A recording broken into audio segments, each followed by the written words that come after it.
Hello everyone, welcome to our channel a simple house by Priyanka. আর আজকের ব্লগের ইন্ট্রোটা আমি দিচ্ছি। তো গুড মর্নিং, তোমরা সবাই কেমন আছো? আজকে আমার গাছ দিয়ে একটা প্রকৃতি খুব সুন্দর অংশ দিয়ে তোমাদের সামনে ব্লগের ইন্ট্রোটা দিলাম। কেমন লাগলো অবশ্যই কমেন্ট করে জানাবে। তোমরা অনেকে কমেন্ট করেছো, দাদাভাই তোমার ছাদের গাছগুলো কেমন কী পরিস্থিতি আছে সেটা দেখাও। আমি সেটা দেখানোর জন্যই ক্যামেরাটা অন করা স্পেশালি। আর দ্বিতীয়ত হচ্ছে আমার গাছ আমি প্রত্যেক দিন দেখতে আসি। আজকে তোমরা ব্লগে দেখাচ্ছি বলে দেখতে পাচ্ছ। আমি পাগলের মতো বলতে পারো। শুরুটা করেছিলাম 2-4টে গাছ দিয়ে, নয়নতারা দিয়ে শুরু করেছিলাম।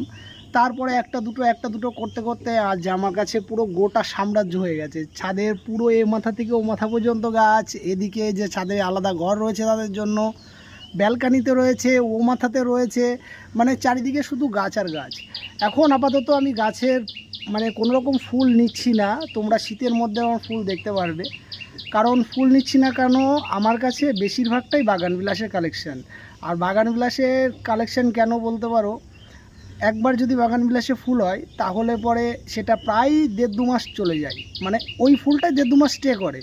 অন্যান্য ফুল কি হয়, হায়েস্ট যদি বেশি যায় 3 দিন 4 দিন বা 7 দিন, তার বেশি কিন্তু যায় না।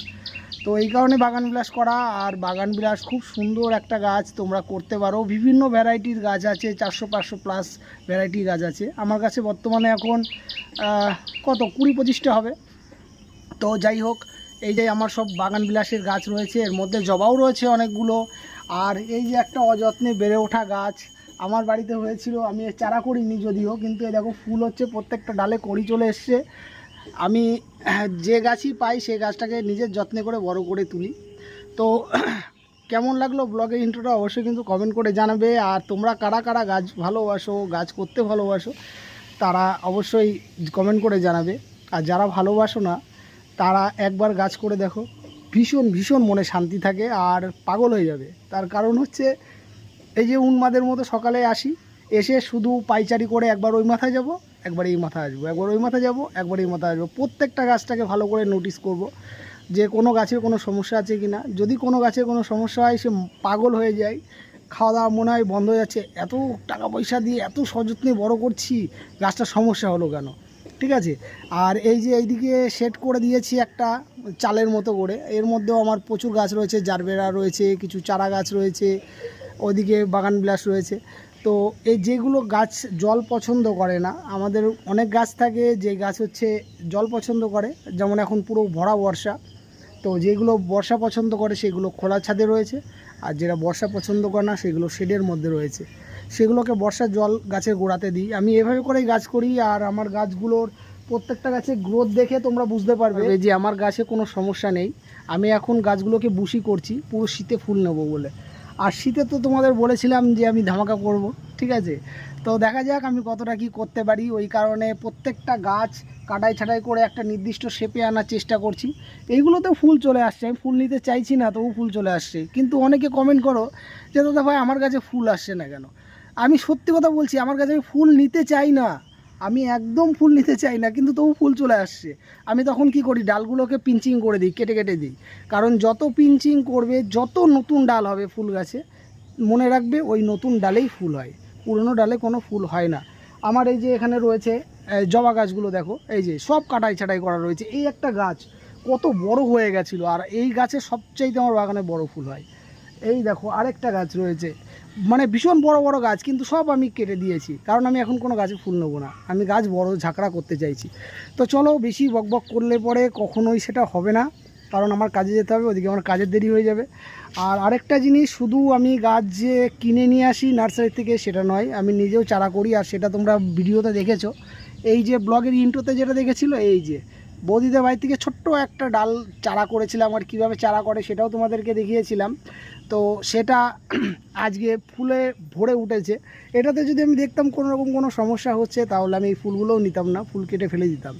কারণ একটা জিনিস মাথায় রাখবে, যখন গাছ ফুল দেবে তার মানে গাছের সমস্ত ঊর্জা জোর যেটা আছে সেটা ওই ফুলের মধ্যে ফোকাস করে, তখন গাছ গ্রোথে ফোকাস করে না। তাই গাছে যদি কোনো সমস্যা হয়ে যায়, ফুল ফেলে দাও, ফুল আবার পরে নিতে পারবে, কিন্তু গাছটা যেন কোনো ক্ষতি না হয়। আর এইদিকে আমার কাছে আরও কিছু আছে, আমি তোমাদের দেখাই। আমি যেগুলো চারা করতে বসিয়েছি, আমার সাকসেস রেট মোটামুটি ভালো। আমি রুটিন হরমোন ছাড়াই গাছ করি। শুরুতে অনেকটা বক বক করে দিলাম, এই দেখো এই যে চারা করা রয়েছে, সাকসেস হয়ে গেছে তো নাকি, দেখতে পাচ্ছ? আরও রয়েছে এখানে, এই যে পাশের রাখা রয়েছে দেখতে পাচ্ছ। তো চলো বেশি বকবক না করে এবার কাজে যাই, বাকিটা তোমাদের দিদিভাই কন্টিনিউ করবে। আবার আমি কাছ থেকে আসবো যখন, তখন আবার দেখবো, আবার রাত্রেবেলা একবার। তো চলো সবাই ভালো থেকো, আমি ঘুরে আসি, কাজে যাই, টাটা। সকাল 7টা বাজে, যে উঠে পড়েছে। ছিল হচ্ছে বেদ ব্যাস, সে শুনে শুনে মনে রাখতো। আর এক হয়েছে আমার ছেলে, যে দেখে দেখে মনে রাখে, যে কাজটাকে দেখবে করবো মানে তাকিয়ে তাকে ভালো করে নোটিস করবে, নোটিস করে নিয়ে নিজে সেইভাবে করে করবে, মানে এত বড় পাকা বুড়ো হয়ে গিয়েছে। বাবাই, বাবা কাজ যাবে তো? বাবা কাজ যাবে না বাবা? ছাদের গাছের সাম্রাজ্য আমার ছেলেই সমস্ত কিছু করবে বাবার সাথে সাথে, তাই না বাবা? একটু বড় হতে দাও, সামনের বছরই করবে, তাই না? তাই তো বলেছি বলে কত হাসি। চলো বাবাই, চলো। সাইকেল নিয়ে যাবা?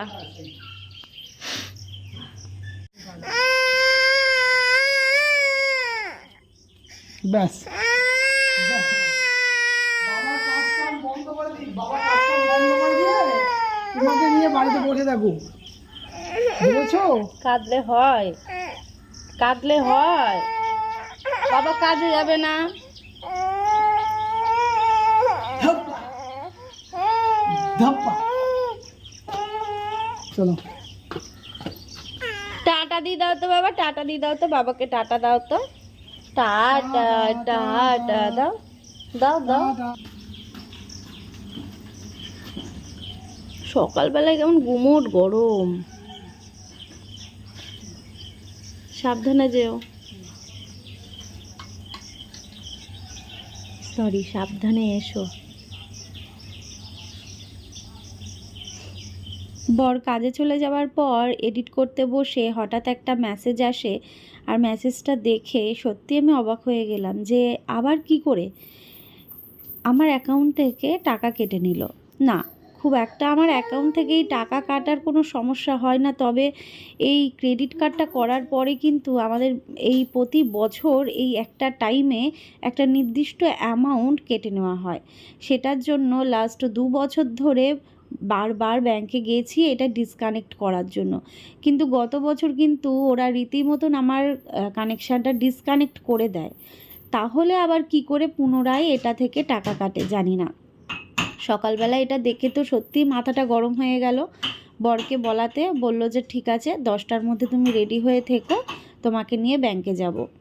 আর এখন ছেলেকে রাখারও উপায় নেই, মা তো বাড়িতে নেই, তাই ছেলেকে এই রোদের মধ্যে নিয়েই গেছিলাম। কি হলো সবটাই তোমাদের পরে বলছি।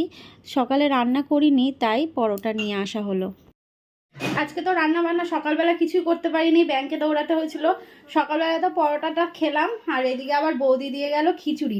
বৌদি আজকে সেই সেই হ্যাঁ, কিসের রাজুদা কিসের কাজুদা বলছে আমাদের এখানে পরোটা তরকারি দিয়ে করে খায়, সব ওইসব লোক ওখান থেকে এখানে চলে আসে। দারুণ। আর হচ্ছে মানে মাথা যে গরম ছিল, সেই পরোটা খেয়ে তো ঠান্ডা হলো, তার সাথে খিচুড়িটা দেখে। এটা বৌদি এনে দিয়েছে শিবনিবাস থেকে। আজকে তো সোমবার, শিবনিবাসে গেছিল হচ্ছে পুজো দিতে, তো এই যে আমার জন্য নিয়ে এসেছে সেইখান থেকে, শিবনিবাস থেকে এনে দিয়েছে খিচুড়ি। ও কাজে যাবে, ও বলছে আমি বিকেলবেলায় আসবো, তুমি রান্না করে খেয়ে নিও। আমি বলছি আমি তাহলে দুপুরে কিছু করবো না, যাই হোক কিছু আমি খেয়ে নেবো, একেবারে বিকেলে রান্না করবো, রাতে তাহলে হয়ে যাবে, কারণ আজকে পুরো দিনটা উল্টোপাল্টা হয়ে গেল। তো এখন কাজে যাবে, আমি ওকে একটু খাইয়ে দিই খিচুড়িটা। আজকে সকাল থেকে কেমন যেন উলটপালট ভাবেই দিনটা শুরু হলো। ভীষণই রাগ হচ্ছিল ব্যাংকে গিয়ে এতক্ষণ, তার মধ্যে ছেলেকে নিয়ে যাওয়া। কিন্তু আজকে যদি না গিয়ে অন্য দিন যেতাম তাহলে একটু আবার সমস্যায় পড়তে হতো, কারণ আমার মনে হয় ইনস্ট্যান্ট কাজ করাটাই বেটার, তাই না? আর তার মধ্যে এই টাকা পয়সা ব্যাংকের ঝামেলা। ও তো কাজ থেকে চলে আসলো, নর্মালি ও এত তাড়াতাড়ি আসে না। এবার সকালবেলার দিকটাতে কাজের থাকে চাপ, সকালের আশিবাসি, তার সাথে রান্না বান্না, ব্লগিং, সমস্ত কিছু দিয়ে, তার মধ্যে স্নান পুজোটাও থেকে যায়। এবার সকাল সকাল ভেবেছিলাম আজকে সোমবার, স্নান করে পুজো দিয়ে তারপর রান্নাটা শুরু করব। এইভাবেই দিনটা শুরু করব ভেবেছিলাম ঘরের কাজকর্ম সেরে, কিন্তু না, হলো না। ওই যে বলে না, তুমি যেটা চাইবে সেটা কখনোই হবে না, তোমার জন্য ভগবান যেটা লিখে রাখবে সেটাই হবে। তো আজকের দিনটা এইভাবেই কাটলো। আর সকালবেলায় না ছেলে প্রচণ্ড ঝামেলা করে নেয়, মানে অন্যান্য সময় ওকে খেলনা দিয়ে রাখলে ও খেলে, কিন্তু এখন রীতিমতন আমি যেই দিকে যাব আমার পেছন পেছন সেই দিকেই যাবে। এই হাঁটা শেখার পরে কিছুতেই একটা জায়গায় স্থির হয়ে থাকে না, খালি আমার পেছন পেছন ঘুরতেই থাকে। এবার ওকে নিয়ে কাজ করা ভীষণ চাপের হয়ে যায় এই সকালবেলার দিকটা। আর সকালেই আমার কাজ থাকে, সত্যি বলতে এই 11টা-12টার পরে কিন্তু আমার ফ্রি সময়, অতটা এই সবের সংসারের কাজ এতটাও থাকে না যদি আমি সকালের দিকটা করে ফেলতে পারি। তো আর কি করা যাবে, এইভাবেই চলতে হবে। মা এখন আসবে না, কিছুদিন পরে আসবে। সত্যি মায়ের কথা, মানে যখন কাজ করি না তখন খুব মনে পড়ে যে মায়ের কাছে তো ছেলেটাকে দিয়ে আমি এই কাজগুলো করতে পারতাম। সকালবেলা কেচে দিলে এইগুলো সারাদিনে শুকিয়ে যায়, কিন্তু ওই যে উপায় তো নেই সকালবেলায় কাচার, তাই ছেলেকে খাইয়ে ঘুম পাড়িয়ে দিলাম। ঘড়িতে বাজে 1:10-15, এই অবেলায় আমি জামা কাপড়গুলো কাচলাম। আজকে যেহেতু সোমবার, তো নিরামিষ রান্না, ডাল বেটে বড়া করব, তাই মটর ডালটাকে ভিজিয়ে রেখেছি। বিকেল 4:30 মতো বাজে, এখন রান্না করছি। ছেলে এখনো ঘুমোচ্ছে, তবে এখন উঠে পড়ার দিকেই। ওর বড় মা রয়েছে ঘরে, এসি চালিয়ে দিয়েছিলাম। দুপুরবেলা এত গরম করছিল, মানে গুমোট একটা ওয়েদার হয়ে রয়েছে, না রোদ না বৃষ্টি, গুমোট হয়ে রয়েছে। এসিটা চালাতে হয়েছিল দুপুরে, নাহলে খুব একটা আমি দুপুরে এসিটা চালাই না। আজকে না ডালটাকে বেটেছি একটু আধ ভাঙা করে, মানে এই যে একটু একটু ডাল রেখে দিয়েছি, বেশ মুখে পড়বে ভালো লাগে। ও বেশ শুকনো, মানে শুকনো মানে কি, মানে শুধু বড়াটা রেখে দিতে বলে, আলু সেদ্ধর সাথে খাবে, তো তার জন্য আর কি একটু বেশি করেই করলাম, রেখে দিতে পারবো। আর এই আলু দিয়ে বড়া দিয়ে ঝোল করব। নিজের একার জন্যে ভালো লাগলো না, ও বললো যে তুমি দুপুরবেলা রান্না করে নিও, ছেলেকে ঘুম টুম পাড়িয়ে নিয়ে। আমি দেখলাম সেই ঘুম পাড়িয়ে নিয়ে 2টোর দিকে রান্না করতে হবে, কারণ আজকে সকালের ওই জন্য দেরি হয়ে গেছে। আর খেয়েছি তো, পরোটা খেলাম, খিচুড়ি খেলাম, তো ওই জন্য ভাবলাম থাক, একবারে বিকেলের দিকে করব, কাজ থেকে আসলে গরম গরম খেতে পারবে। রাতে আর কিছু করব না, মানে আজকে রাতে রুটিটা করব না, ভাত দিয়েই হয়ে যাবে খাওয়া।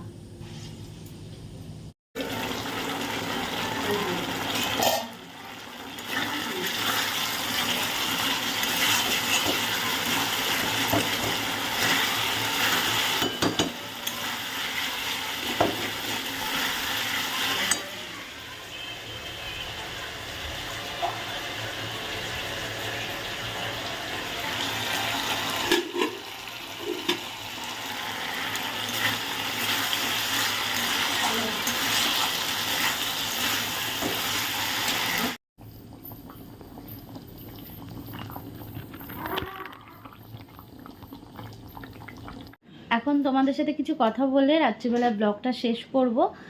মাঝখানে অনেকগুলো সময় কেটে গেছে, কারণ বিকেলবেলা রান্না করার পর আর ব্লগটা কন্টিনিউ করিনি। তো যাকে এখন আমি তোমাদের সাথে কিছু কথা শেয়ার করব, সেটা হচ্ছে আজকে ব্যাংকে তো গেছিলাম, কি হলো সেটা নিয়েই। হাঁচি আসবে।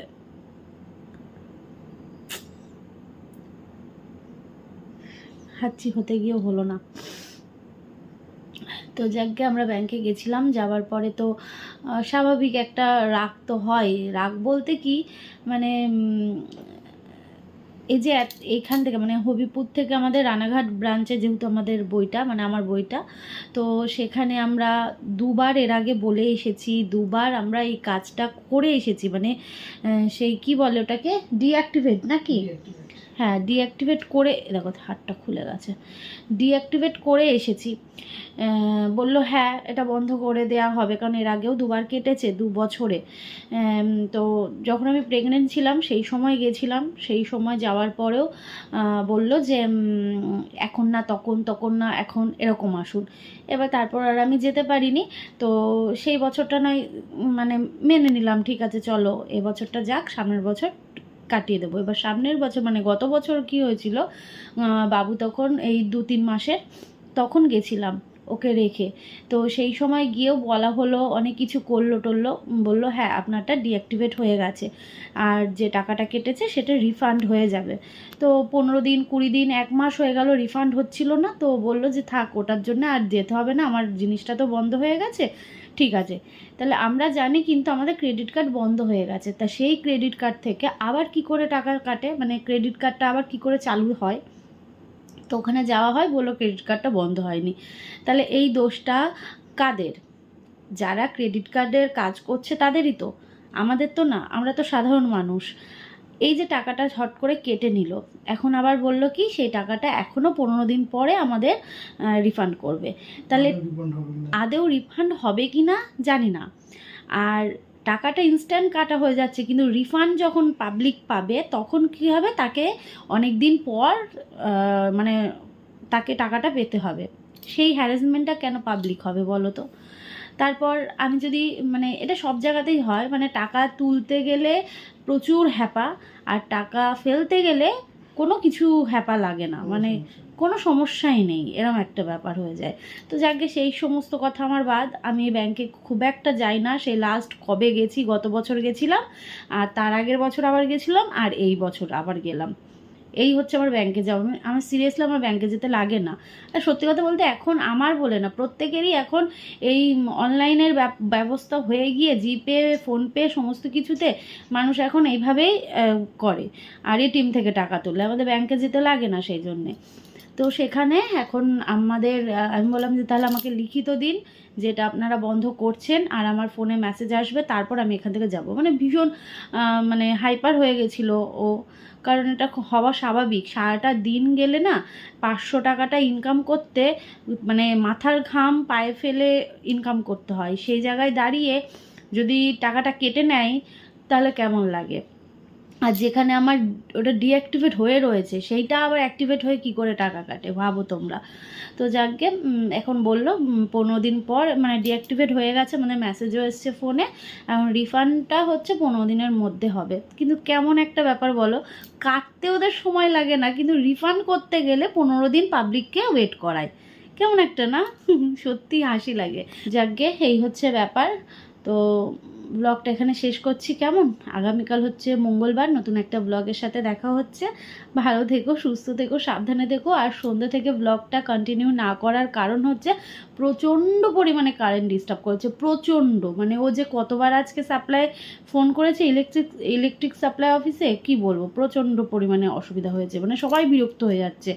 মানে এত গরম দিয়েছে, তার মধ্যে বৃষ্টি হলো, জানো কেমন মেঘ ডাকছিল, প্রচুর বৃষ্টি হলো, 2-1 ফোঁটা, মানে 2-1 ফোঁটা, বুঝতে পারছো তো কেমন তার মানে বৃষ্টি হয়েছে? জাস্ট একটু 2-1 ফোঁটা টিনের চালে আওয়াজ হলো, ব্যাস হয়ে গেল বৃষ্টি।